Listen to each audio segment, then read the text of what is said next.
ములుగు జిల్లా వాజేడులో విషాదం చోటు చేసుకుంది. ఎస్ఐ రుద్రారపు హరీష్ తుపాకీతో కాల్చుకొని ఆత్మహత్య చేసుకున్నారు. పూసూరు గోదావరి బ్రిడ్జి సమీపంలో ఉన్న ఫెరిడో రిసార్ట్స్ లో బలవన్ మరణానికి పాల్పడ్డాడు. నిన్న ఉదయం ఇంటి నుంచి ఒంటరిగా వెళ్లిన హరీష్ రిసార్ట్స్ లో గది అద్దెకు తీసుకున్నారు. ఎవరు ఫోన్ చేసినా ఆయన ఫోన్ అందుబాటులోకి రాలేదు. రిసార్ట్ సిబ్బంది ఎన్నిసార్లు తలుపు తట్టినా తెరవకపోవడంతో వారు వాజేడు పోలీస్ సిబ్బందికి సమాచారం అందించారు. రిసార్ట్స్ కు చేరుకున్న పోలీసులు తలుపులు బద్దలు కొట్టి చూడగా ఆయన విగత జీవిగా కనిపించారు. పోస్టుమార్టం నిమిత్తం ఆయన మృతదేహాన్ని స్థానిక ప్రభుత్వ ఆసుపత్రికి తరలించారు. కేసు నమోదు చేసిన పోలీసులు విచారణ జరుపుతున్నారు. కుటుంబ కలహాలే ఆయన ఆత్మహత్యకు కారణమని తెలుస్తోంది.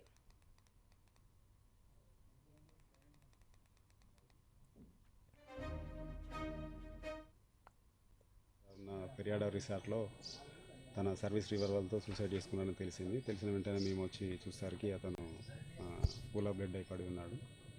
దానిపైన కేసు రిజిస్టర్ చేసి ఇన్వెస్టిగేషన్ చేస్తున్నాము. ప్రాథమిక విచారణలో తేలింది ఏంటంటే తన పూర్తి వ్యక్తిగత కారణాల వల్ల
దీనిపై మరింత సమాచారం మా ప్రతినిధి సుధాకర్ ఫోన్ ఇన్ లో అందిస్తారు.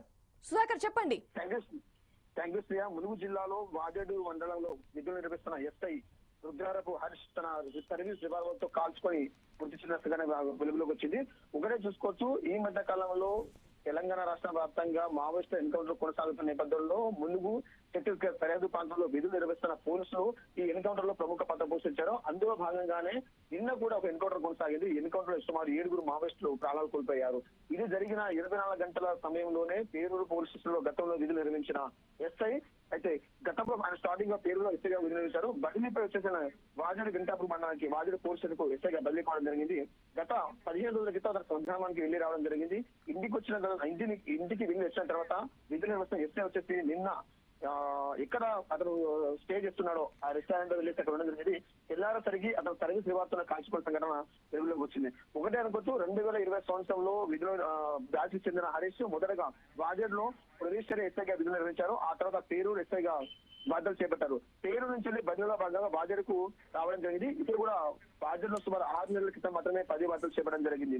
అయితే ఒకటే చూసుకోవచ్చు, ములుగు జిల్లాలో ఏజెన్సీ ప్రాంతాల్లో పోలీసులుగా ఎవరు ఎస్ఐ చేస్తున్నా మాత్రం వీళ్ళు ఖచ్చితంగా ఆ పరిసర ప్రాంతాల్లో మంచి పట్టు ఉన్న వ్యక్తులుగా మనం పేరుగాంచారు. ఎందుకంటే ఈ మధ్య కాలంలో ఏజెన్సీ ప్రాంతాల్లో ఎస్ఐగా ఎవరు పోతాగుతున్నా మాత్రం మావోయిస్టుల వాళ్ళ మీద గట్టి నిఘా పెట్టడానికి నిఘా వర్గాలలో వాళ్ళ ముఖ్యంగా వీళ్ళు ప్రముఖ వర్గాలు 2020 సంవత్సరంలో ఎస్ఐగా బాధ్యత చేపట్టిన చూసుకునే మాత్రము ఆ ఏరియాలో మంచి పేరు గాంచాడు. ఎందుకంటే ఎక్కడ ఏం జరిగినా క్షణాల్లో వెళ్ళడము, ఆ సమస్య పరిష్కారం కోసం ఎంతో మంది సమస్య పరిష్కారం కోసం ముందుకున్న హరీష్ వచ్చేసి ఈ రోజు తన సర్వీస్ నివాసాలు కాల్చుకోవడం జరిగింది.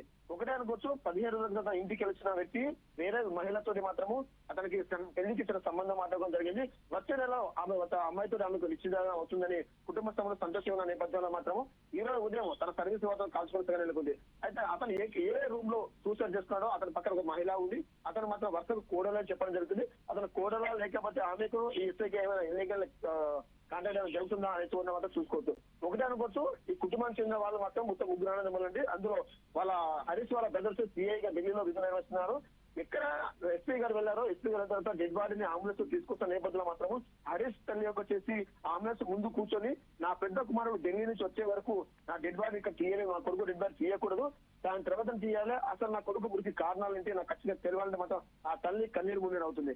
ఏదేమైనా ములుగు జిల్లాలో చూసుకోవచ్చు, అంటే గతంలో కూడా చూసుకున్నాము, భద్రాద్రి కొత్తగూడెంలో ఒక ఎస్ఐ కూడా సూసైడ్ చేస్తున్న దాఖలు ఉన్నాయి. ఈ రోజు హరీష్ సుధాకర్ ఆయన పక్కనున్న ఆమె తన వరసకి కోడలు అవుతుందని అన్నారు కదా, తను కూడా చనిపోయడం జరిగిందా లేదంటే తనకి ఎలాంటి ప్రాబ్లం జరగలేదా? అంటే విషయం అంటే రాత్రి ఆమె కూడా అతనితోనే ఎస్ఐతోనే ఉన్నట్టు సమాచారం ఉంది మనకు. కానీ తెల్లారేసరికి ఈ రాత్రిలో జరిగిన సంఘటన లేకుండా, ఎందుకంటే ఎస్ఐకి హరీష్ కు వచ్చే నెలలో వేరే అమ్మాయితో నిశ్చితార్థం జరుగుతున్న నేపథ్యంలో మరి గతంలో ఈ అమ్మాయి ఇతనికి ప్రేమించిందా, మరి లేదా ప్రేమ వ్యవహారంలో ఏమైనా గొడవలు జరిగాయా, ఆ నేపథ్యంలో మాత్రమే ఖచ్చితంగా ఘటన నెలకొందనుకోవచ్చు. ఈ ఘటన తర్వాతనే ఇద్దరి మధ్య ఘటన వార్త నెలకొన్న తర్వాత ఖచ్చితంగా భక్తితో అంటే నేను వృత్తిగత ఎస్ఐగా కొనసాగుతున్నాను, కానీ ఇన్ కేసు ఈ అమ్మాయి బయట ప్రపంచానికి వచ్చేసి నా మీద చెడుగా చెప్తే నా ఉద్యోగాన్ని కానీ నా కుటుంబ సభ్యులకి చెడు ఉద్దేశంతో మాత్రం అతను సర్వీస్ నివాసంతో మనస్తాపంచాన్ని గురి సర్వీస్ నివాసం కాల్చుకుంటారు అనుకోవచ్చు. సుధాకర్ అక్కడ ఎవిడెన్స్ లాంటిది ఏదైనా లెటర్ లాంటిది ఏమైనా కనిపించాయని చెప్పారా పోలీసులు? ప్రస్తుతం చూసుకున్నా మాత్రం ఎస్ఐ సూసైడ్ చేస్తున్న దాఖలు ఒకటే ఉన్నాయి. కానీ సదరు మహిళ మాత్రం అతను డెడ్ బాడీ పక్కన కూర్చొని కన్నీరు గారుతుంది. ఒకటే అనుకోవచ్చు, రాత్రి అంతా ఆ మహిళ ఎస్ఐతోనే అక్కడ ఉన్నట్టు సమాచారం అనుకో, కానీ ఉదయం చేసేవారికి మాత్రం అతను ఎస్ఐ సూసైడ్ చేసుకున్నాము. రెండవది నెక్స్ట్ మంత్ జనవరిలో వేరే అమ్మాయితో నిశ్చితార్థం జరగడం, ఆ అమ్మాయితోనే పెళ్లి జరుగుతున్న నేపథ్యంలో మాత్రం ఖచ్చితంగా ఎవరు ఈ అమ్మాయి ఉందో సదరు మహిళ ఎక్కడ అడ్డుకుంటున్న నేపథ్యంలోనే ముందస్తుగా భయపడే ఎస్ఐ ఈ ఆత్మహత్యను పాల్పడారు అనుకోవచ్చు. ఆయన యూజ్ చేసిన వెపన్ సుధాకర్ అది సర్వీస్ రివాల్వరా లేదంటే బయట నుంచి తెచ్చుకున్న రివాల్వరా? ఒకటే అనుకోవచ్చు, సర్వీస్ రివాల్వర్ అతని చేతిలో ఉంది. ఎందుకంటే పోలీసు ఇతనికి ముందకట్టకు సుమారు ఒక 4-5 కిలోమీటర్ దూరంలో అతను ఒక రెస్టారెంట్ అంటే హరిత హోటల్ వాడల్లో ఉన్న దాంట్లో రెస్టారెంట్ స్టే చేయడం జరిగింది. ప్రతిరోజు విధులు నిర్వహిస్తారు కానీ అక్కడ రావడం నేటి ఉండడం, మళ్ళీ ఉదయం మన డ్యూటీకి వెళ్ళడం జరిగింది. ఈ దినచర్య చర్యలో భాగంగానే రాత్రి అక్కడ రావడం జరిగింది. ఈ గడిచిన రాత్రి సంఘటనలో అసలు ఏం జరిగింది అనే ఉత్కంఠ నెలకొంది. మహిళ అక్కడే ఉండడము, అయితే గతంలో మాత్రం అంటే కుటుంబంలో మాత్రం అతను వరుస కూడలవుతుందని చెప్తున్నారు.